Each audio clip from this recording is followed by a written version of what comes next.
back to Vibrant Health 101. I'm going to start with a question today. So what to do, allergies, arthritis, autoimmune diseases, IBS, acne, chronic fatigue, mood disorders, autism, dementia, and cancer all have in common? Well, if you watched my last video, I think you've probably guessed that they begin in the digestive tract. So that's what we're going to be talking about today, because the digestive tract is actually the supply line for the entire rest of the body that provides raw materials for every cellular function. So when something goes haywire in the digestive tract, it affects everybody. I like to kind of think of your body like a factory or a manufacturing plant of some kind, and your digestive tract is the supply line for that. It's kind of like an assembly line also. You know, if something goes wrong at the beginning of it, it has a domino effect all the way down, and the end product is not pretty. So just for fun, I like to compare it to that I Love Lucy episode where they are working in a chocolate factory, and you know, things start to go faster and faster and they can't keep up, and they're stuffing chocolates in their mouth, and so that's kind of why we're doing this at this point, because the first 4 steps were about getting rid of the backlog at the end and providing helpers, those probiotics, so that once we start getting the beginning of the assembly line going, things will go faster and faster, and you won't have Lucy and Ethel at the end panicking because they've got helpers down there. So, so hopefully you've done great with the first 4 steps, the backlog is taken care of, and now we can go back up to the top and start working on improving the beginning of the assembly line. At this point, I'm going to do my disclaimer. I'm not a doctor, I'm not a healthcare practitioner of any kind, I'm not medically trained, so please consult your doctor, do your own research. I'm just trying to share information that I have gathered over the years, and hopefully it will encourage or inspire you guys to do more research and apply what you can that might help you.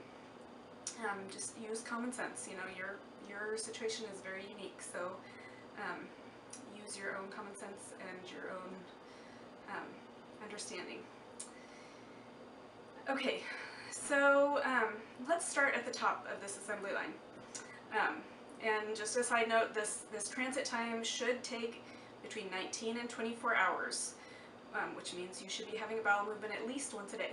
So that's just for free. So we start at the top of the assembly line. We're going to start in the brain. Before you ever take a fork and take a bite of food, your brain has to be in a resting state. And if we look at that factory idea, if your body is a factory, when all the machinery is working and all the different parts are going, you can't send the maintenance crew in there to fix and repair all that machinery, because somebody's going to get hurt. They get their hands stuck in a machine, you know, they'll get electrocuted. So your body's kind of the same. You can either be working and doing, which is called a sympathetic mode. That's where you're active, or you can be in a rest and repair mode, which is where your body is rebuilding and fixing things so that you can do that work effectively. So digestion is actually a rest and repair or asympathetic function. So if your brain is not in a resting state, the whole rest of the assembly line is going to go haywire. So once you get your brain into that resting state, now we're going to talk about how the digestive system will work properly. Then we'll talk about some of the things that can go wrong with it, and then probably in a separate video, because I have a feeling this is going to go kind of long, I will do the what to add, what to eliminate. So if you don't want to hear all the scientific-y stuff, you can just skip right to the second video and find out what you're supposed to do. So, so here's how digestion works properly. Your brain is in that resting state, and once you see or smell food, your mouth is going to produce saliva. The purpose of the saliva is it contains enzymes that begin to break down the carbohydrates in your food. Also, it will moisten the food and make it easier to go down your esophagus.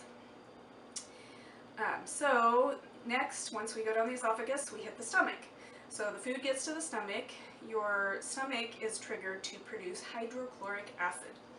If you've ever taken a chemistry class, you know how caustic hydrochloric acid is. It breaks down, you don't want to get it on your fingers because it'll eat through your skin.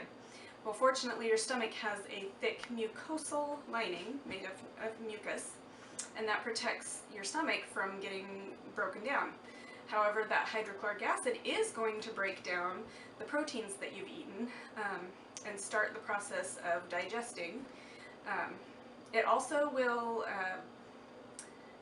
it also disinfects that food. So any bacteria or viruses that have hitched a ride on the food, that HCl will kill them. So this is your very first line of defense of your immune system, is that hydrochloric acid.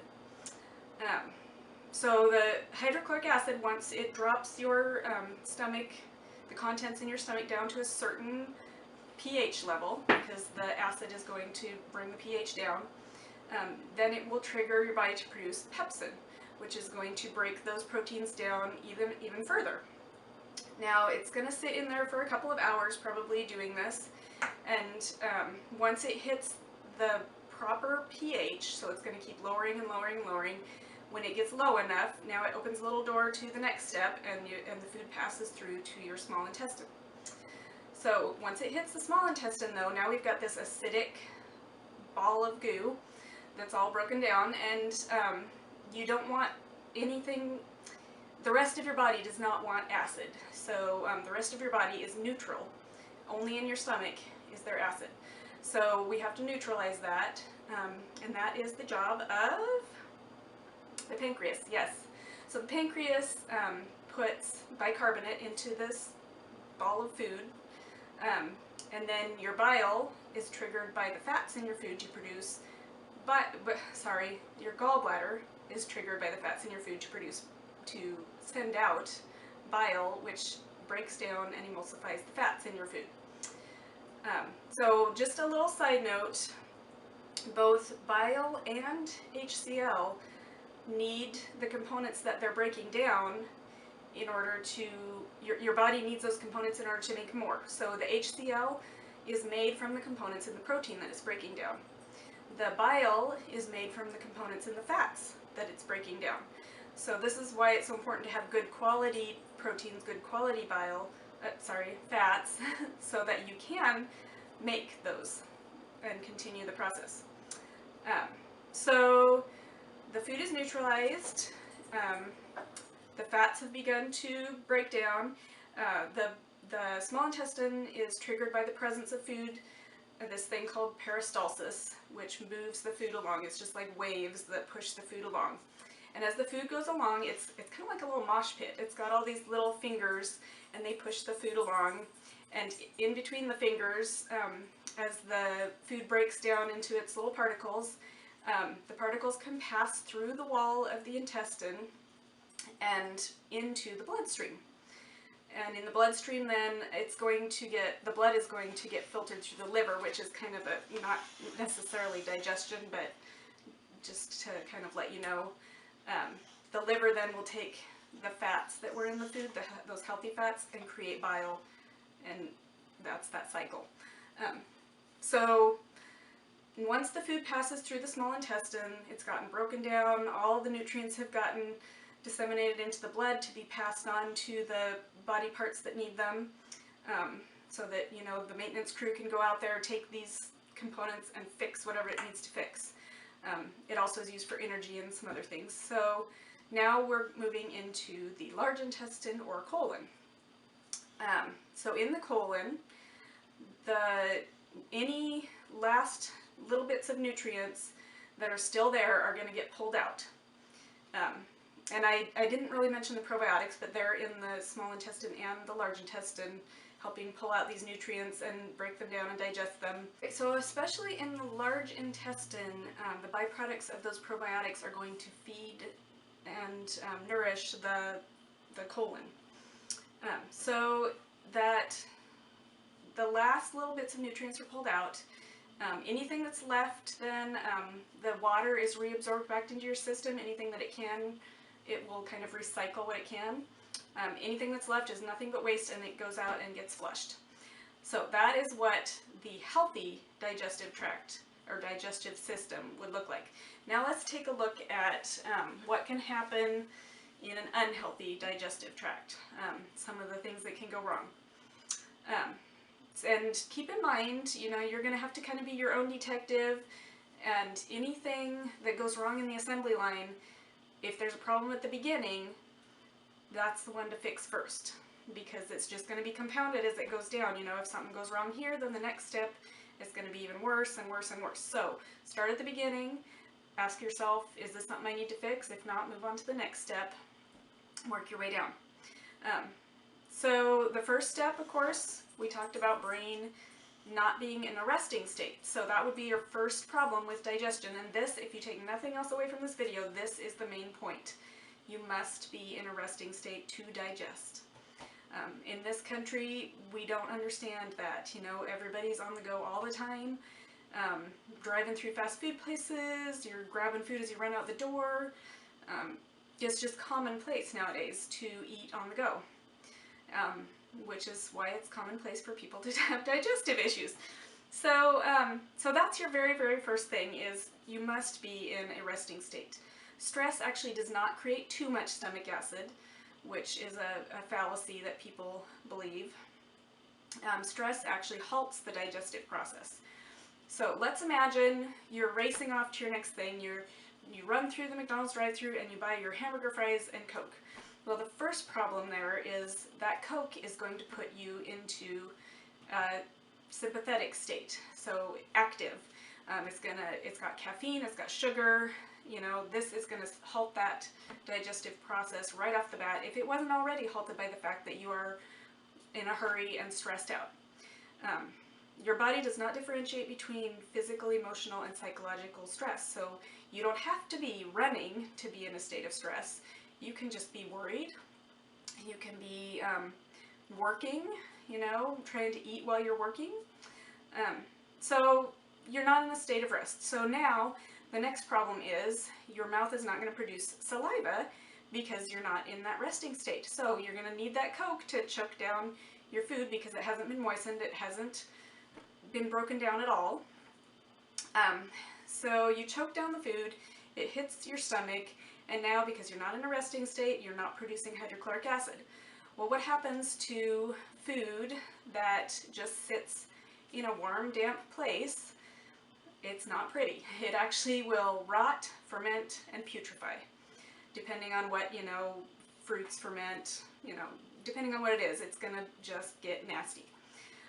Now this is where the problem comes in, that most people believe they're producing too much stomach acid because they're getting heartburn after they eat and they're getting acid in their esophagus. Well, actually what's happening a lot of times, I'm not, you know, this is a gross generalization, and, you know, pay attention to your own unique scenario, because there are people that can produce too much stomach acid. But do make sure before your doctor prescribes you an acid reducer that that is the case, because they can test for that. They just don't normally. So the food is rotting, putrefying, fermenting, just like that apple juice that you set on the counter for a week. When you open the lid, it explodes. So the pressure from that fermenting food, from the gases that come off from the fermenting food, are pushing up on the little flap that goes to your esophagus and pushing what little stomach acid is there up into your esophagus. That is what's creating, a lot of times, not necessarily always, because there can be problems with your little flap. You know, it's not functioning properly. There's all kinds of other problems that could happen, but most of the time, that is what's happening. So now this rotting, putrefying food is also irritating your stomach lining. It's just the constant presence of this stuff. So now you're getting holes in your stomach lining. Not to mention you're not getting the nutrients that you need to create that stomach lining. So also, without hydrochloric acid, you are not cleaning that food. You're not killing off bacteria and things. So you can get an overgrowth of something called H. pylori, which is a nasty little bug that drills little holes in your stomach lining, creating ulcers. So now you have ulcers. So the food eventually will get pushed on Oh, one more note. You're drinking all this Coke too. So what little stomach acid is in there is getting diluted. So if you're not producing enough saliva, you're tempted to drink a lot with your foods to try to choke down that food. You know, if you're having trouble swallowing, you need to think, well, am I in a state of mind where I'm resting and I can produce saliva? And if you're not, then try not to drink too much with your meals, because that will dilute the little bit of stomach acid that is there. So, so now the food is stuck there because it's not getting acidified enough to open the little door into the small intestine. So eventually it will get forced through when you eat your next meal, maybe. It's pushed through into the small intestine. Now you have this nasty stuff in your small intestine, big chunks of food, because you probably didn't take the time to chew your food also. That is part of being in the resting state, and I didn't mention this up top, but you do need to keep that food in contact with your saliva for a good amount of time before you send it down to your stomach. So when you're in a hurry, you chew a couple times and you swallow. So now you've got big chunks of food that are rotten passed into your small intestine. Your gallbladder does not recognize the fats because they are damaged hydrogenated oils in your French fries. So it's not going to produce the bile that it needs to. And if this is a pattern, it's not going to have the healthy fats it needs to make the bile to break down the fats. So we've got big chunks of food, rancid fats passing through your small intestine. Your body may not recognize these things as food, doesn't know what it is that you sent down there, but it's nasty. So the peristalsis is not going to function properly, pushing the food down. So now it's taking its time, slowly going through the assembly line as the workers try to pick out what they can from it. And they're saying, wait, hold, slow things down, because this isn't, you know, we don't recognize this. It's going to take us some time to figure out what to do with this stuff. It's like you've got monkeys in charge of the assembly line, and they're throwing out whatever they want out of that thing. You got banana peels and monkey poop flying everywhere. Now, your body's not going to recognize any of these things, but they will start to pass through, because the rancid foods will create holes in your intestinal lining. Just like in your stomach, that nasty stuff, if it's in there long enough, will cause inflammation and sores that will allow those chunks of food through. So that's where the monkeys are throwing stuff out. So now these chunks of food are getting in your bloodstream. The bloodstream is going, I don't know what this is, I've never seen this before. We better attack it and get it out of here. It's like a virus or a bacteria or something. So this is where you have an immune response. So it could be food allergies, it could be eczema, it could be asthma, but your immune system kicks in to fight that off because it doesn't know what it is. So once it finally makes its way through the small intestine, oh, and by the way, that's called leaky gut. Leaky gut syndrome is when the holes in your stomach lining get too big and large particles of food pass through, causes all kinds of problems. So now it's finally made it to your large intestine. The large intestine is going to hold on to it as long as it can to try to pick out any little bits that it can use, because it didn't get enough in the first pass through. Now you've got constipation. You might have dehydration if you're not drinking enough water. So now, you know, it's stuck in there. So also, this is where an overgrowth of bad bacteria and yeasts can happen, because the things that you're eating are not feeding the good bacteria, they're feeding the bad bacteria. Okay, so the overgrowth of bad bacteria can cause all kinds of problems. So one thing I would suggest doing is inspecting your poop. I know that sounds nasty, but it can give you a real good clue as to what's going on in there. And there is a thing called a Bristol chart. You can look that up online, and I'll type down below how it's spelled. And it will tell you these are the different ways that it might look, and here are some ideas of what might be causing it to look that way. So yeah, that's just a freebie, just for you. So Unfortunately, this video has gone kind of long, and the way things upload and stuff, I'm gonna have to cut this off here, and so join me in the next video, and I will explain what things we need to eliminate and what things you can do to help deal with some of these, you know, different spots in the assembly line where things have gone wrong. So, sorry I wasn't able to fit it all into one. I could just not only talk so fast. So, join me again in part 2, please.